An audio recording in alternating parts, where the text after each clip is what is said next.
안녕하세요. 낭독하는 빵순이입니다. 여러분들은 나만의 힐링 타임 갖고 계신가요? 저는 한 달에 한 번씩 혼자 북카페에 가서요. 책꽂이에 꽂혀 있는 책 중에 꽂히는 책을 꺼내 읽고 제가 먹고 싶던 빵과 맛있는 차를 마시면서 아주 여유로운 시간을 보내는 날이 있어요. 그날 책꽂이에 꽂혀 있던 빨간 표지가 눈에 띄고 그 제목마저도 제 마음을 사로잡아서 집어들게 된 책인데요. 바로 이석원님의 에세이 어떤 섬세함입니다. 이 책을 읽으면서 때마침 제가 하고 있던 고민에 대한 답을 찾았거든요. 착한 사람. 여러분들 다들 착한 사람이 좋으시죠? 어떤 사람이 착한 사람일까? 이석원님의 에세이 속에서 제가 찾아낸 해답 함께 들어보도록 하겠습니다. 착한 사람. 새로 이사 온 사람인 것 같았다. 모습이 낯선 어떤 사람이 주민들 뻔히 다니는 좁은 길 벤치에 앉아서 담배를 피우고 있었다. 흡연구역이 어딘지 아직 파악하지 못한 것일까? 그렇다 해도 코앞에서 사람들이 오가고 있는데 어떻게 저렇게 버젓이 담배 피울 생각을 하고 있는지. 그렇게 며칠 전 내게 못마땅한 기억을 안겨준 그 사람을 오늘 또 보았다. 내가 사는 아파트 단지에는 길냥이 몇 마리가 털을 잡고 살고 있는데 아주머니 몇 분이 평소처럼 그 아이들에게 간식을 주며 놀아주고 계신 참이었다. 나는 마침 근처를 지나고 있었는데 그때였다. 며칠 전 사람 다니는 길에서 담배를 피워 내 미간을 찌푸리게 했던 그 사람이 저만 치서 자기 개를 끌고 이쪽으로 오고 있는 것이 아닌가. 저 사람이 만약 이대로 계속 다가오면 고양이들은 낯선 사람과 개의 등장에 놀라 이내 흩어질 것이고 아이들의 평화로운 간식 타임도 끝날 게 뻔했다. 나는 집에서 글을 쓰다 머리를 식히러 자주 아파트 앞마당으로 산책을 나온다. 마당이래 봤자 절반 이상은 빈 차들이 서 있는 주차장이요. 구석에 아이들 놀이터와 화단이 조금 있고 그 사이사이에 난 시멘트길이 전부지만 그래도 거길 걸으면서 마주치는 어떤 익숙한 풍경들 덕분에 매번 마음에 쌓인 피로를 달랜다. 늘 깨끗하게 청소가 되어 있는 사이길. 밤 시간과 달리 빈자리가 군데군데 보이는 한낮 주차장의 여유로운 풍경. 거기에 주인을 따라 나온 작은 개의 뒤를 쫓거나 예상치 못한 곳에서 고양이들과 마주칠 때면 마음이 한결 여유로워지는 것이다. 그런데 느닷없이 등장한 빌런 한 사람이 번번이 그 모든 평화로운 풍경에 금을 낸다고 생각하니 문득 화가 치밀었는데 뜻밖의 광경이 벌어졌다. 그 사람이 우리 쪽을 보며 잠시 멈칫하더니 다른 길로 가버리는 것이 아닌가. 그쪽으로 가면 제법 긴 거리를 돌아가야 하는데도 말이다. 그 사람이 자기 개가 고양이들에게 달려들까봐 그랬는지 아니면 다른 어떤 상황이 주저되어 그랬는지 정확한 이유는 모르겠다. 하지만 그가 갈림길에서 머뭇거릴 때 무언가 방해하기 싫다는 듯 조심하는 분위기를 느꼈기에 나는 혼란스러웠다. 사람들이 오가는 작은 길에서 태연히 담배를 피우던 사람과 고양이들이 놀랄까 조심하는 사람 사이에는 제법 큰 간격이 있었기 때문이었다. 그렇다면 과연 그 사람은 좋은 사람일까 아니면 안 좋은 사람일까? 그날 저녁 오랜만에 만난 한 친구는 무슨 일이 있었던지 대뜸 그런 이야기를 꺼냈다. 자기는 착한 사람이 좋다나? 그런 사람 옆에 있으면 자기 마음까지 맑아지는 것 같아 기분이 좋아져서라는데 그러면서 녀석은 내게도 동의를 구하는 것이었다. 너도 그렇지? 너도 착한 사람이 좋지? 친구의 갑작스러운 물음에 나는 선뜻 대답하지 못했다. 순간 살아오면서 내가 만난 많은 착한 사람들이 떠올랐기 때문이었다. 그들 중에는 언뜻 착해 보이지만 어느 면에서는 이해가 가지 않을 정도로 이기적인 구석이 있는 사람도 있었고, 착한데 한편으론 너무나도 우유부단해서 가까운 이들에게 크고 작은 피해를 주던 이도 있었다. 세상에 착하기만 하거나 반대로 못되기만 한 사람이 얼마나 될까? 내가 아는 어떤 이는 주변 사람들을 잘 챙기고 리더십도 있어서 주위에서 큰 어른 취급을 받지만 나는 알고 있다. 그 넉넉함과 어른스러움은 오직 자기 시기심을 자극하지 않는 사람에게만 발휘된다는 것을. 한 번은 그의 선배가 일이 잘 풀려서 나라에서 주는 큰 상을 받게 됐는데 우연히 만난 그 사람은 마치 자기가 그 수상의 배경이라도 알고 있다는 듯 내게 은밀하게 속삭였다. 그 상 그거 그분과 가까운 누가 밀어줘서 받게 된 거라고. 당신만 알고 있으라고. 나는 지금 어떤 사람의 이중인격에 대해 고발하고 있는 걸까?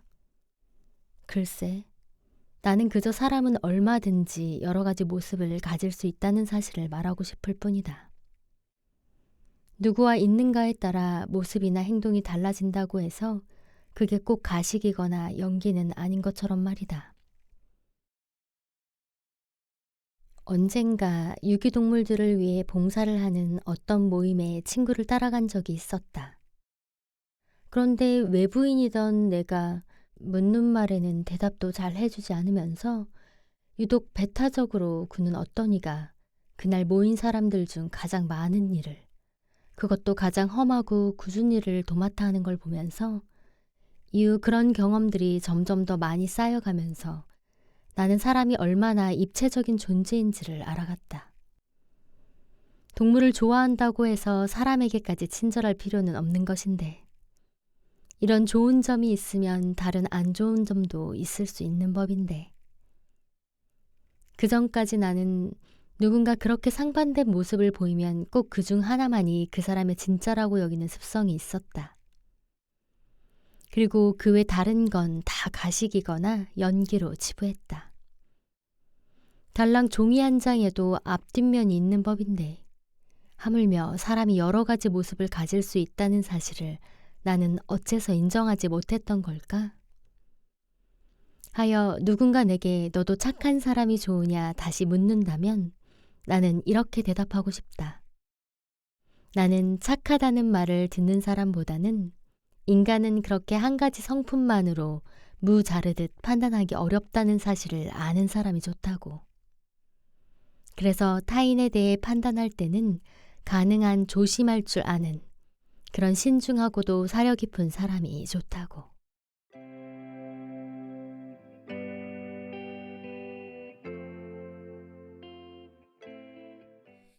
어떤 섬세함.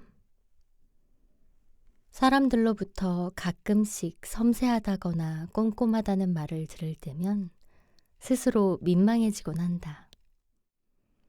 나로서는 늘 좀 더 사려 깊게 사고하고 행동하지 못하는 내 모습에 자책을 할 때가 많기 때문에. 한 번은 낯이 익은 동네 택배기사 아저씨한테 수고하신다는 의미로 음료수를 한 병 건넨 적이 있었다.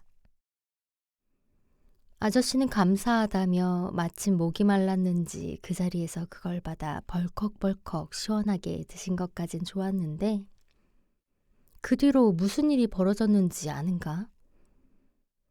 그동안엔 택배가 오면 아저씨는 내가 사는 동 1층에 있는 택배 보관실에 그저 내게 온 택배 상자를 두고 가면 그뿐이었다. 그럼 나는 시간이 될 때 내려가서 그걸 가지고 올라오면 그만이었으니까. 그런데 내가 그 알량한 음료수를 건넨 후로 아저씨는 뭔가 보답을 해야겠다고 생각하셨는지 굳이 엘리베이터를 타고 내가 사는 층까지 올라와서는 딱 내 집 문 앞에 택배 상자를 두고 가기 시작한 것이다. 아이고, 안 그러셔도 돼요. 호의에서 우러나 한 일이긴 했지만 그런 내 작은 성의가 누군가를 한 뼘쯤 더 수고롭게 했다는 사실에 나는 아차 싶었다. 그리고 떠오르는 또 하나의 비슷한 기억. 운전을 하던 중이었는데 건너편에서 마주오던 차 한 대가 뒤미처 신호를 받느라 내 쪽으로 제때 끼어들지를 못해 엉거주춤 서버리고 만 것이다. 그래 내 딴에는 그 차를 배려한답시고 가던 길을 멈춘 채 양보를 해주고 있는데 내가 그렇게 뒷차에 동의 없이 남에게 선행을 베풀고 있는 동안 내 뒤로는 자기 신호에 가지 못한 차들이 쭉 길게 늘어서고 말았던 것이었으니. 섬세함이란 뭘까? 만약 앞선 두 번의 상황으로 다시 돌아간다고 해도 나는 내가 호의로 건넨 음료수 한 병 때문에 누군가 더 힘들어질 것을 예측해서 행동을 결정하거나 도로에서 애를 먹고 있는 타인을 위해 뭔가 하려 하기 전에 그런 내 행동이 다른 차들에겐 어떤 피해를 줄 것인지까지 생각할 자신은 솔직히 없다. 그런 의미에서 내가 그리 섬세하지 못한 사람이라고 누군가 말한다면 나는 그 주장에 굳이 반대를 하고 싶지도 않다. 하지만 그렇게나 둔하고 섬세하지 못한 인물인지라 더더욱 가능한 섬세해지고픈 마음을 늘 가지고 살아야 한다고 믿는다. 기왕이면 남에게 필요한 도움을 주고 대신 누구에게도 공연한 피해를 주고 싶지는 않기 때문에. 네이버 검색창에 섬세하다라는 네 글자를 쳐보면 1. 곱고 가늘다.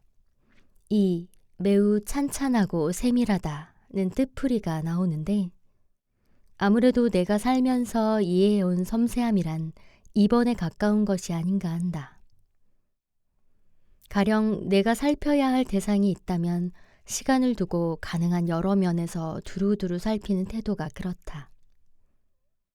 그래야 누굴 이해해도 좀 더 정확하게 이해할 수가 있고 누굴 배려해도 좀 더 섬세한 배려가 가능하지 않을까? 대부분의 인간들처럼 눈에 보이는 정면만을 인지하는 것이 아니라 도마뱀처럼 250도의 넓은 시야각을 가지고선 세상의 앞과 옆과 심지어 뒤까지 살피는 그런 세심함이 깃든 자세를 가진다면 말이다. 물론 앞선 도로의 상황에서 그랬듯 이런 시야 범위를 갖는 일은 결코 쉽지 않다. 언젠가 한 친구가 생일날 꽃을 보내준다기에 아침 내내 기다렸더니 내가 아니라 나를 낳아주신 어머님께 꽃다발을 보내준 일은 두고두고 세심한 마음씀으로 내 기억에 남아있다. 부끄럽게도 그제야 비로소 나는 내 생일의 진짜 주인공이 누군지를 알게 되었으니 말이다. 또 한 번은 집에 어려운 일이 생겨 아버지 친구분을 찾아갈 일이 있었는데 글쎄 뵌지 수십 년도 더 된 분이 내가 집에 도착하자 오, 서건이! 하고 나를 반기시는 게 아닌가. 그래, 기억력이 대단한 분인 줄로만 알았는데 알고 보니 나를 만나기 전 미리 전화를 걸어 내 이름을 물어보시더라는 말을 어머니로부터 들었을 때 나로서는 생각도 못했던 누군가의 세세한 마음씀에 감탄을 했던 기억도 여전히 갖고 있다. 그렇게 나는 살아오면서 만난 수많은 이들로부터 섬세함에 대해 배웠고 그 덕에 내가 지니게 된 나만의 섬세함이란 대략 이런 정도의 것들일 것 같다.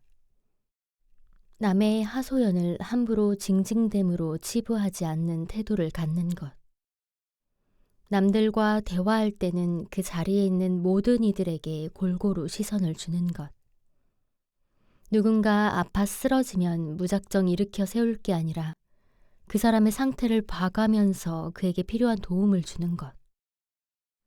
다시 말해서 주인공은 도움을 주는 내가 아니라 도움을 받는 상대라는 사실을 항시 잊지 않고 따라서 내가 주고 싶은 것이 아니라 상대가 필요로 하고 받고 싶은 것을 먼저 생각하는 그런 마음이 내가 생각하는 섬세함이라고나 할까? 그리고 그건 다른 말로 타인과 세상에 대한 끊임없는 관심과 성이라고도 할 수 있을 것이다.